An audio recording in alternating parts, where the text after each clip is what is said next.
Get this and get it straight. Crime is a sucker's road, and those who travel it wind up in the gutter, the prison, or the grave. There was a gorgeous tapestry found under a tomb, and they were all after it. The worried importer, the man with half a face, the Englishman in an L.A. slum, and the lady wearing a green veil. But before it was over, none of them had it, and 2 of the 4 were dead. From the pen of Raymond Chandler, outstanding author of crime fiction, comes his most famous character in The Adventures of Philip Marlowe.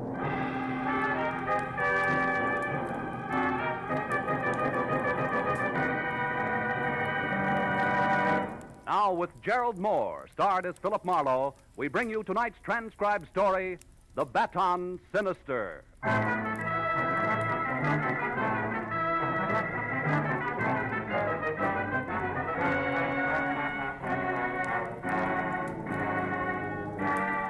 I'd watched the blood-red sun set behind an ugly purple storm out on the ocean, and the weird afterglow that crept into the canyons of the Hollywood Hills made me uneasy. Added emphasis to the disquieting phone call I received at my office from a man named Raymond Chandler, whom I knew was a very capable worldwide broker of bizarre art objects. In words that fell over each other in urgency, he asked me to meet him at my place at once.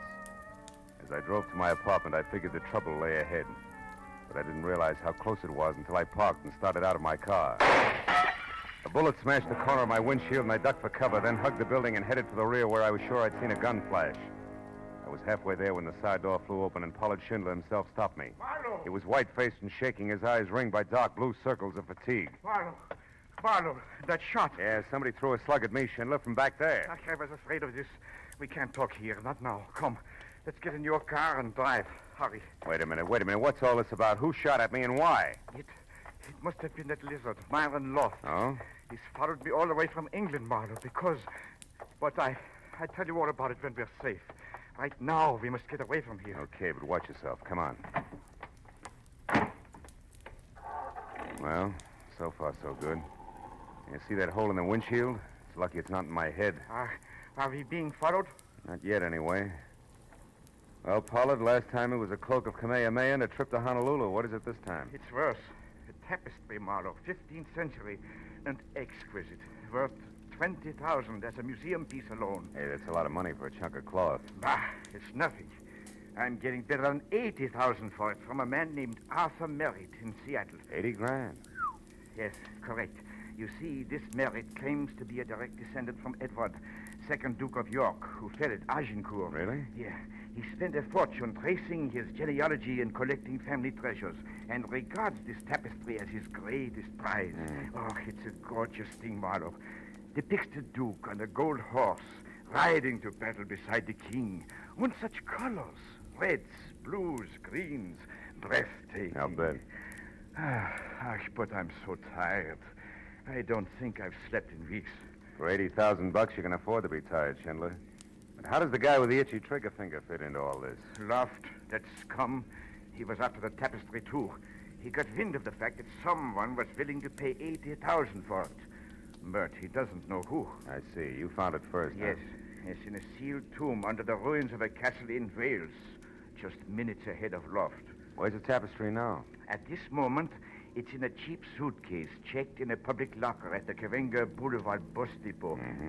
Now, I want you to pick it up and get it safely to Arthur Merritt. Here's the locker key. A ticket on a plane leaving in 3 hours, and your money.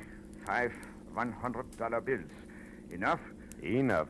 Where'll I find Arthur Merritt? 76 West Street, Seattle. He'll be expecting you. And Marlowe, I feel better if you get the tapestry soon and keep it with you until plane time. You're really afraid of this guy, Loft, aren't you? He'll stop at nothing. I warn you. Now, I'll get off here at the corner, Marlowe. All right. Incidentally, when you get the tapestry, don't go back to your apartment. Loft may be waiting there. Now, I'm at the Hollywood Crest Hotel. Hollywood Crest, huh? Yeah, call me when the job is done. Goodbye, Marlowe, and good luck. You'll need it.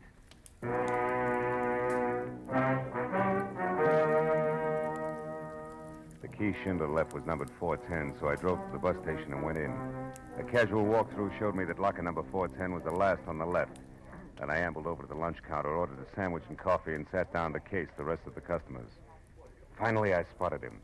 A dark man in ragged clothes with a profile out of Western Asia who was also watching number 410. The profile glanced around nervously and looked away fast when he caught me watching him. I eased the key to 410 out of my pocket and slipped it under my sandwich. Told the waitress I'd be right back and started toward him. He saw me coming and made for the back exit, broke into a run. When he got to the door, we played follow the leader down the tunnel to the alley behind the bus barn and around a corner. There the game stopped. Because a claw that belonged on a lobster reached out, grabbed me by the shirt front, and pulled me up against 18 inches of curved Damascus steel, sharp enough to shave with. I knew then why he'd shown me only his profile. Half his face was handsome, the other half... Well, when he spoke, he hissed through the flexible half of his mouth. Stand still, my friend, or I slit your gizzard for you. Where is Myron Loft? I don't know. I never met the man. Up close, that is. Liar, you are working for him. Keep using that knife of punctuation, pal, and I'll admit anything. I followed the fat German. I watched him put the tapestry in one of those lockers inside. Therefore, I knew that Loft or his hireling wouldn't be far behind. You mean me? You're off base. What's Myron Loft to you? What indeed? Only I know the true value of that tapestry. For it was I who paid for it, with half my face and half my mind. But before I'm through, Loft will know, too. Where is he? I don't know, but I wish I were with him. Shall I kill you for being stupid? Go to Loft and tell him that Akkar is not dead, but has come back to teach him the price of treachery. This will surprise him, no doubt, huh? He murdered me, so I would not talk. He left me for dead. Sent me hurtling, unconscious, off a bridge in a truck of blazing oil. It made me like this. Claw for a hand, a face to frighten demons. But it did not kill me. Nice guy, Loft. And the tapestry itself. Tell him it will bring him nothing but despair. For I have put a curse of worthlessness on it that... A car! There, from the alley. The shot. Did you see who it was, Akkar? No, but I didn't have to see it to know. He thinks he has finished it now. But he is wrong. Look for the Baton Sinister. What? Look for what, Akkar? In the Duke's shield, the Baton Sinister. Akkar.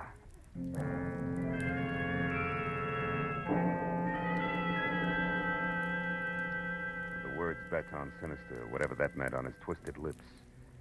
The twisted little man died. I walked back carefully the way I'd come, but life in the bus depot was going on as usual. The waitress gave me a hard eye when I sat down at the lunch counter again, and the mirror over the back bar told me why. I was pasty green from eyes to mouth. The thought that death in an alley still did that to me was strangely gratifying. I got the key from under the sandwich, dropped a buck on the counter, and then went to locker 410 and opened it. Schindler's tattered suitcase was there. I picked it up, took it over to a stall phone, and sat on it while I put in a call to Lieutenant Matthews at Homicide.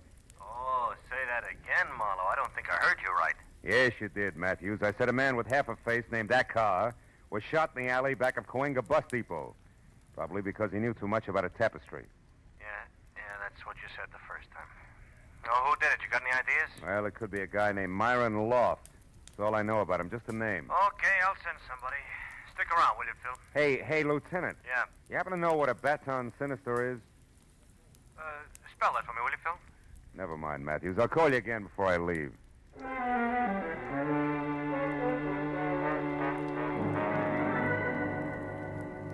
When I left the bus depot, I drove to my office, took the suitcase upstairs, and after I locked myself in, I opened it under the lamp on my desk.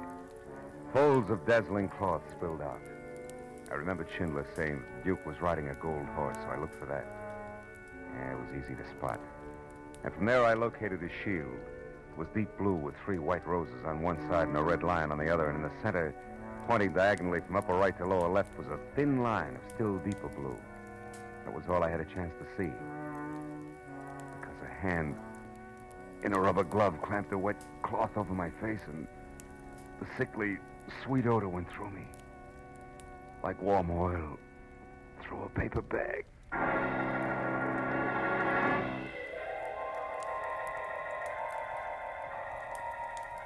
100 years later, I had a strange dream.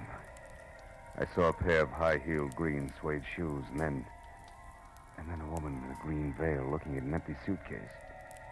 It must have been a dream. Because I couldn't move and my eyelids were lead. And when the green veil and green shoes left, everything went black again.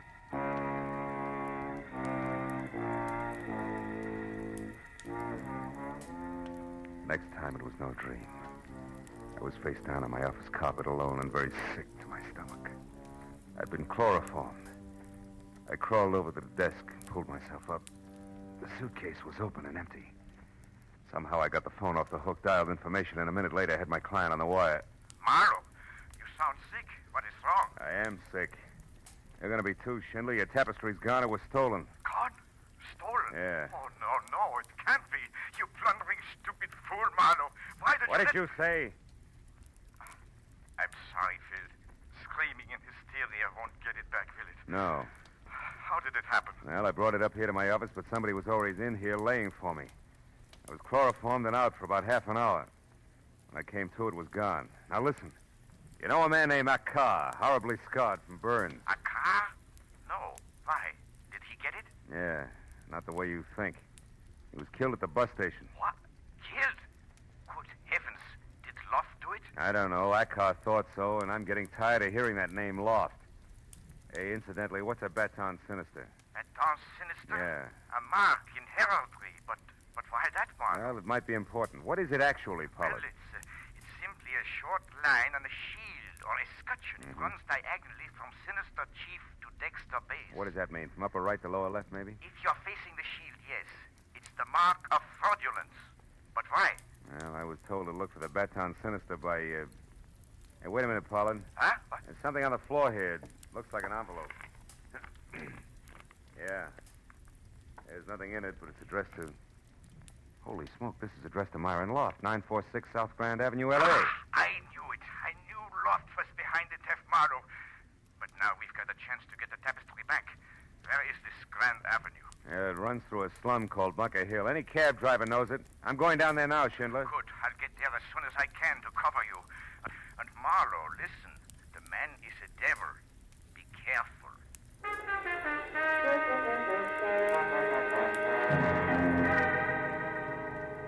Bunker Hill stuck up above downtown L.A. like a wart on a debutante's hand. The big street that had tunneled under it or bypassed it years ago left it nothing more than a dingy, isolated attic where the city's worn-out cast-offs finally end up to die. And the big hotels that open on the swank street below had all carefully turned their backs on the hill.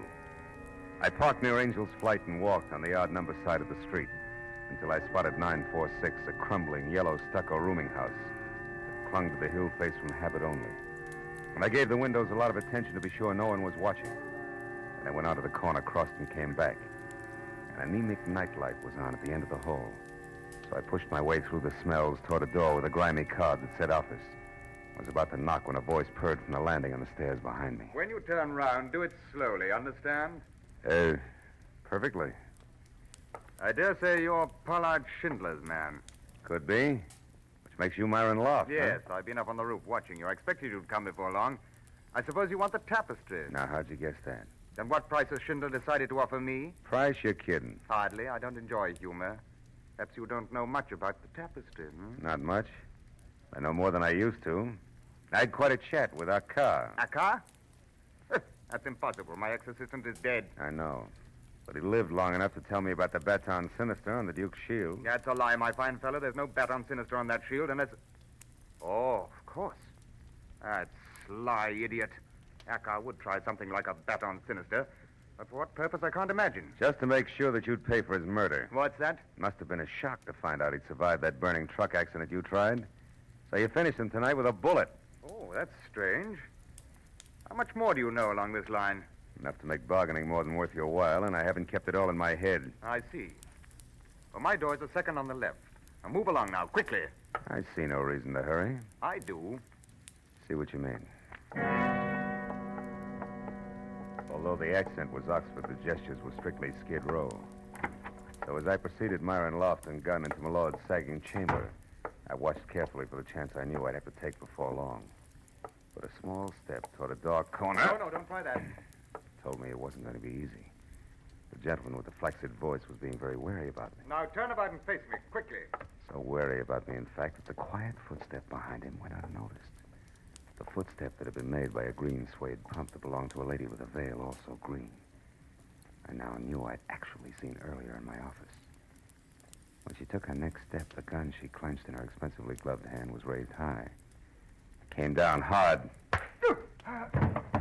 Girl of my dreams, I thank you. That was neat, and believe me, not a moment Never too mind soon. that. He's not dead, is he? No, he's just out cold, is in deep freeze. But, aren't we being a little matter-of-fact about all this? We are. Did you expect tears? Well, from the veil, yes. That's where I'm probably being misled. I should concentrate on your green suede shoes. They seem to be more in character. And you seem to be quite ungrateful and gabby. So let's move on some. Over there, that bundle. It could be the tapestry. The tap... Hey, lady, you're not after it, too, are you? No, I came here to save your life. Uh-huh. I love you. That's charming. Come on, mister. Are we warm? Hot. Yeah, this is it, all right. Good. Now get back. Yeah. Away from it. Oh, no. Oh, yes. Way back. And for safekeeping, into that snug little closet there. Without so much as a peek? At the veil, I mean. Without so much as another word. Your mouth, I mean. Go on. Inside. It won't hold you for long, but I don't need long anymore.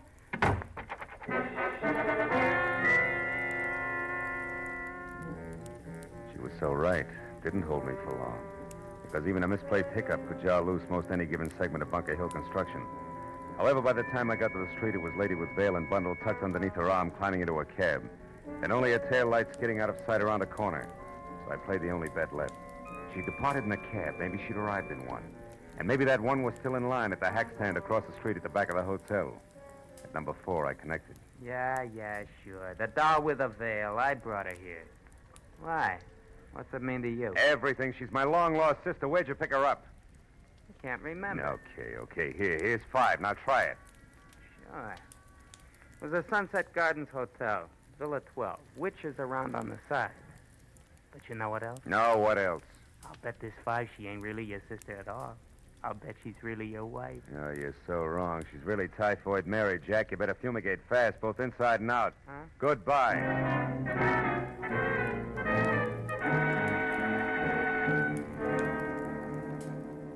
I was 30 anxious minutes weaving my way through the thick westbound traffic that any snail could have easily outsprinted before I was finally parked away from Villa 12.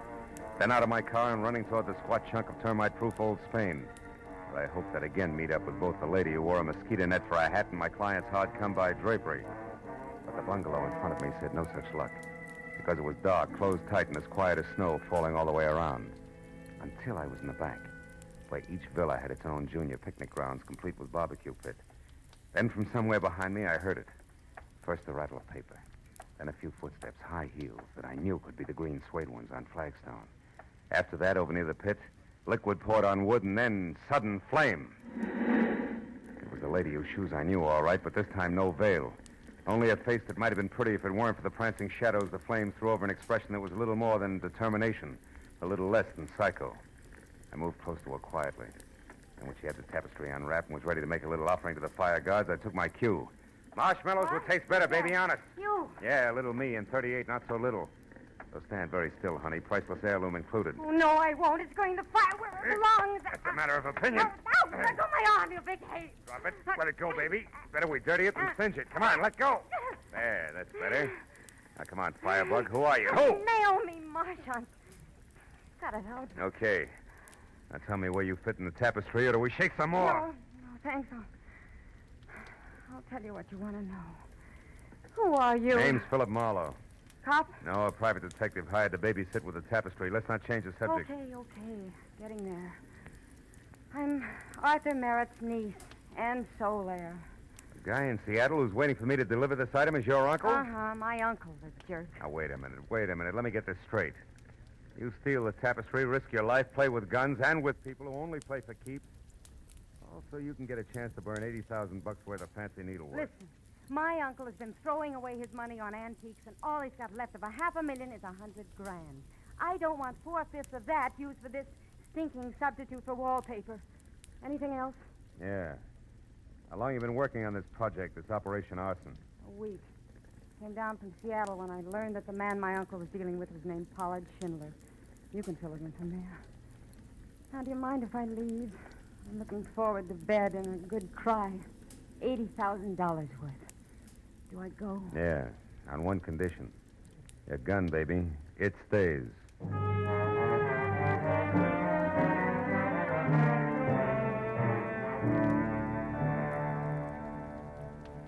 I watched her until she was around to the front of the bungalow and out of sight. And I grabbed up the tapestry, started to fold it when a sudden flare from the fire threw a crazy spurt of light over the material on my arm. And I saw that on the shield that the Duke of Kent carried, there was no Baton Sinister. This was not the same tapestry I'd examined in my office. Right then, just to make things all the merrier, I once again heard from Naomi Martin. On the even chance that this was a trap, Naomi playing possum with healthy lungs, I ditched the tapestry in a nearby clump of trees, then gun in hand ran for the front door of Villa 12. I got there just as the gray convertible lights out roared off and Naomi was climbing back onto her feet. What took you so long? Now listen, you, the real tapestry, where is it? Oh, no, you're kidding. Baby, that number you just tried to burn is not the one I started out with tonight. It's minus Baton Sinister. Minus who? What are you talking about? Just this. Maybe you still have the tapestry and the routine with the flames was done with a phony and strictly for my benefit. And maybe you're nuts. Now you listen. What I told you before was the truth, nothing but. However, if it happens to work out that I walked off with a phony and you did likewise, I'm sorry. I'll bet. For the time being, I'll buy it that way. Now tell me what went on here. I was about to unlock the door when it happened. A hand with a rubber glove grabbed me. Wait a minute. Rubber glove? Rubber glove? Do we say everything twice? Whoever it was obviously didn't want to leave fingerprints. Oh, the smell of chloroform on his hand. Hey, come to think of it, I did get a whiff of something funny. How do you know about that? In my office when the tapestry was... Wait a minute, you were there. Didn't you get a look at him? No, there was only a single light on, and you were already out cold when I got there. Yeah, but you must have seen something. Sure, stars. After he took the tapestry, then laid an envelope of some kind next to you, I told him to reach way up. Got me piled into a heap on your office floor. The envelope He made ran. next to me. I followed, but I lost it. Hey, came hold it. back and Back up, Naomi. What? Did you say he placed that envelope there next to me? That's what I said. See what I mean? We Cut it out, baby. repeated. I've got an idea, a thought. About a Baton Sinister and what's really going on. Also, it just occurred to me that Myron Loft might not remain unconscious forever.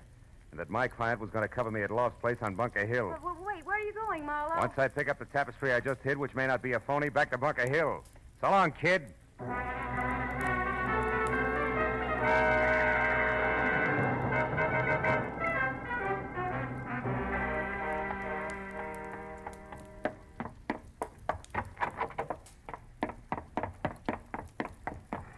Oh, no.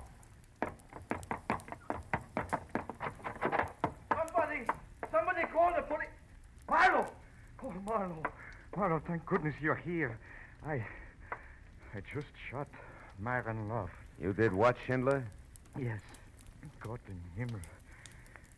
Dead Marlowe. Hey, for the love of Pete, what's going on in this joint? Nothing you can help, sweetheart. Okay, Bright Eyes, but try to hold it down, will you? It was terrible, Marlowe. I came to this place after I didn't hear from you and found out which room Loft had. When I went in, he was on the floor, unconscious. So I started to look around for the tapestry. In the meantime, Loft came to, got hold of a gun and rushed you. Is that it? Yes, we struggled, and then the gun went off. Oh, Marlowe, what should we do now? Call the police? Yeah, I'll take care of it. You go back into the room there and don't touch anything and see that nobody else does. All right, Marlowe. But you have the tapestry? Yeah, I got it, Schindler. Safe and sound. Your worries are over.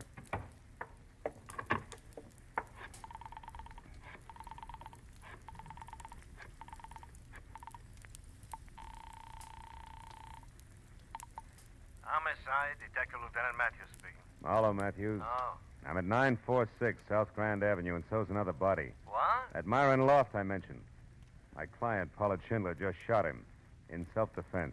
Which also clears up that death of that car out behind the bus depot, huh? I mean, Loft got him and then tried for your client, but missed. Yeah. Yeah, if you believe my client. Yeah, well, Oh, Marlowe, what are you reaching for? Few very tasty but hard to swallow facts. One, my client's a liar. Two, my client killed both Acker and Myron Loft. And three, I've been set up and used as the neatest chump, patsy, sucker, fall guy. They all fit. He even shot through my windshield for realism.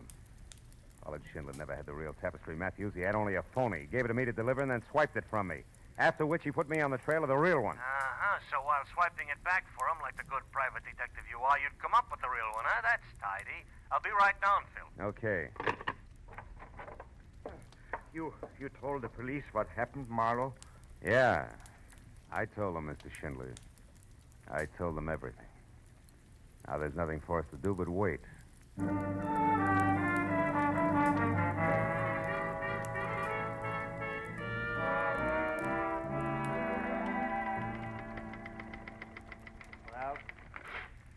does it, Lieutenant.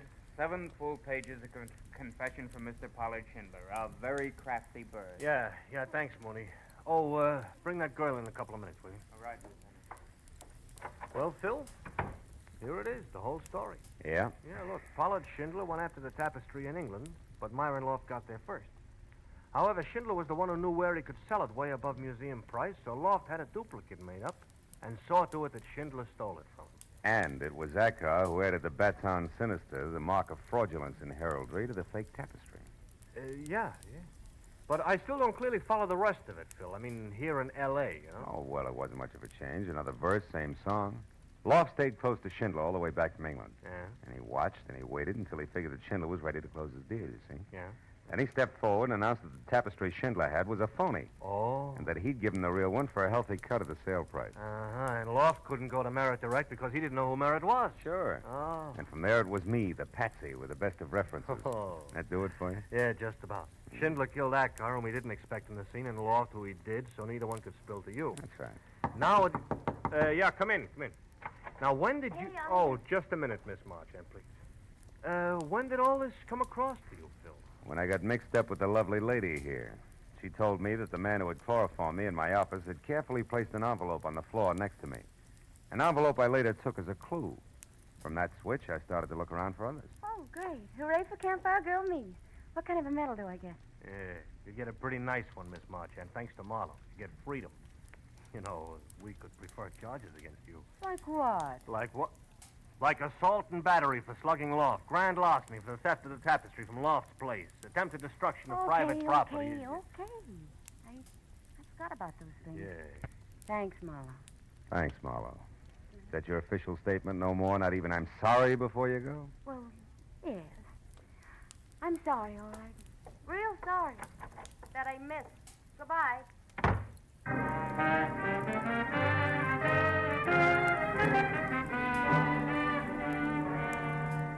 It was another hour, and my signature was on another dozen official papers before I was free to leave Matthews, who kept the real tapestry but gave me the one we got back from Pollard Schindler, the one with the Baton Sinister on it as a souvenir.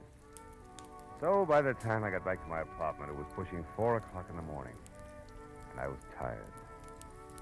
Tired of a night that had been jammed full of crooked people who had taken crooked paths half across the world, chasing a buck. So tired, in fact, that I didn't notice Naomi Marchand leaning across the door opposite mine until she spoke. Marlowe, we could take that tapestry you have there, even if it's a phony one, and fly to Seattle and sell it to Uncle Arthur before he knows anything about what happened here. Marlowe, we could... Marlowe? No. Marlowe. Go away now. There was only one thing to Marlowe. do. Put both Marlowe. hands firm on her Marlowe. shoulders, spin the girl around and Marlowe. across my knees. Don't you spank me! Oh, well. I was too tired for even that.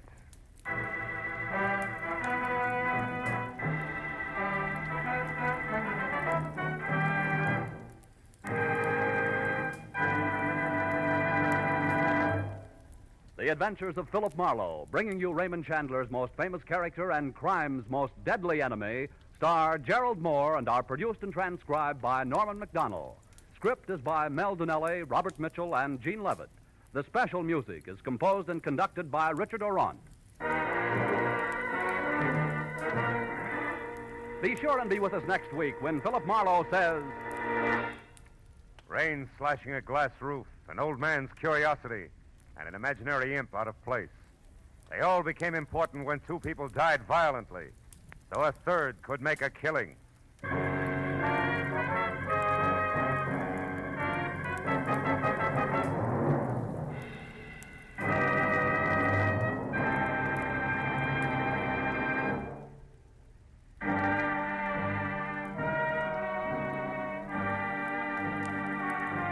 Paul Masterson speaking.